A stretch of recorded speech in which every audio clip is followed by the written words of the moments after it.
భారతదేశానికి స్వాతంత్రం రాకముందు భారతదేశంలో రాజ్యాంగం లేని సమయంలోనే ఇక్కడ ఉమ్మడి కృష్ణా జిల్లాలో కొన్ని గ్రామాలు రాజ్యాంగం రాసుకొని సొంతంగా పరిపాలించుకున్నాయని చాలామందికి తెలియదు.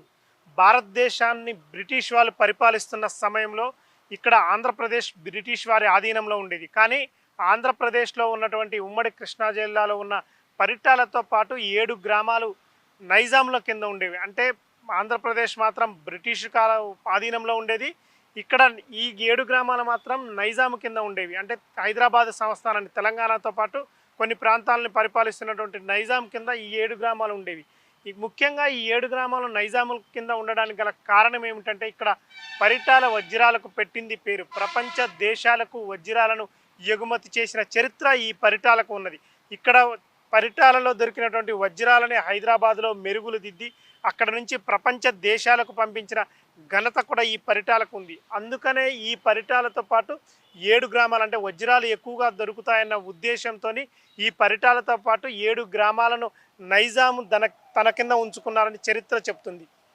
ఇక్కడ పరిటాలలో వజ్రాలు దొరుకుతున్న కారణంగా ఈ 7 గ్రామాలని నైజాం ఉంచుకోవడంతో ఆంధ్రప్రదేశ్ బ్రిటిష్ పరిపాలన ఉన్నది, కానీ 7 గ్రామాలు నైజాం కింద ఉండేవి. అంటే ఒక ద్వీపం లెక్క ఈ పరిటాల 7 గ్రామాల వరకు మాత్రమే నైజాం కింద ఉండేవి. చుట్టూ ఉన్న గ్రామాలు, చుట్టూ పరిసర ప్రాంతాలు మొత్తం కూడా బ్రిటిష్కి ఆధీనంలో ఉండి, అంటే ఈ నైజాములు ఇక్కడికి ఈ బ్రిటిష్ పరిపాలిస్తున్నటువంటి ఆంధ్రప్రదేశ్లో ఈ 7 గ్రామాల దగ్గరికి రావాలంటే మాత్రం బ్రిటిష్ వాళ్ళ పర్మిషన్ రావాల్సి వచ్చిన పరిస్థితులు ఆ రోజుల్లో ఉండేవి. ఆ రోజుల్లోనంటే మనకి స్వాతంత్రం వచ్చిన సమయంలో 1947లో భారతదేశానికి స్వాతంత్రం ఇచ్చిన తర్వాత ఈ 7 గ్రామాలకి స్వాతంత్రం రాలేదు. ఎందుకంటే నైజాం ప్రభువు ఈ భారతదేశంలో హైదరాబాద్ సంస్థానాన్ని విలీనం చేయడానికి ఒప్పుకోకపోవడంతో భారతదేశానికి స్వతంత్రం వచ్చిన సమయంలో ఆంధ్రప్రదేశ్ మొత్తానికి కూడా స్వాతంత్రం వచ్చింది. కానీ ఈ 7 గ్రామాలు పరిటాలతో పాటు 7 గ్రామాలకు నైజాం కింద ఉన్న ఈ 7 గ్రామాలకు మాత్రం స్వాతంత్రం రాలేదు.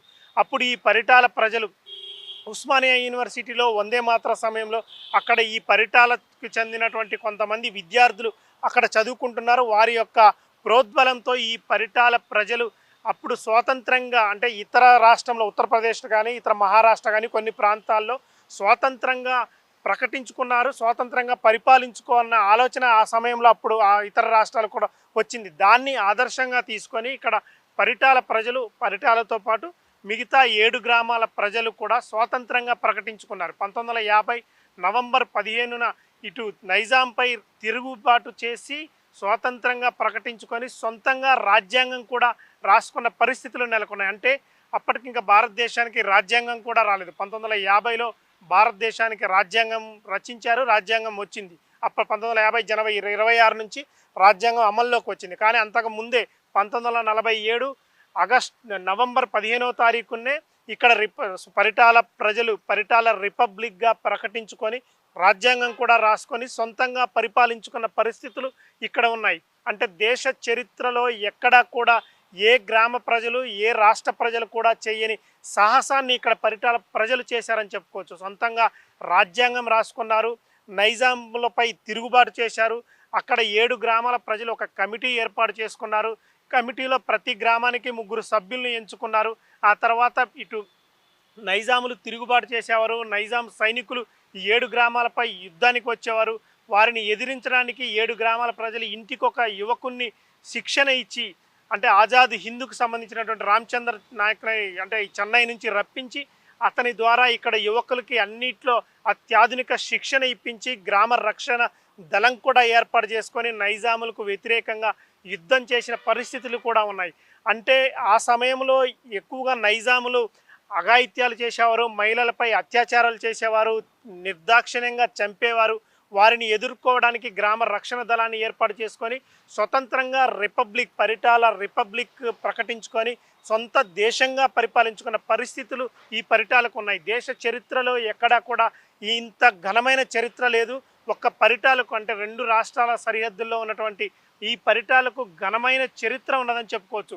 అప్పుడు అంటే 1947 నవంబర్ 15 నుంచి ఇక్కడ రిపబ్లిక్గా సొంతంగా పరిపాలించుకున్నారు. సొంతంగా రాజ్యాంగం రాసుకొని పరిపాలన చేసుకున్న సమయంలో వీరి యొక్క రాజ్యాంగాన్ని చూడటానికి కూడా ప్రముఖ నాయకులు కూడా ఈ గ్రామానికి వచ్చి నెలల తరబడి ఇక్కడ ఉండి చూసిన పరిస్థితులు ఇక్కడ ఉన్నాయి.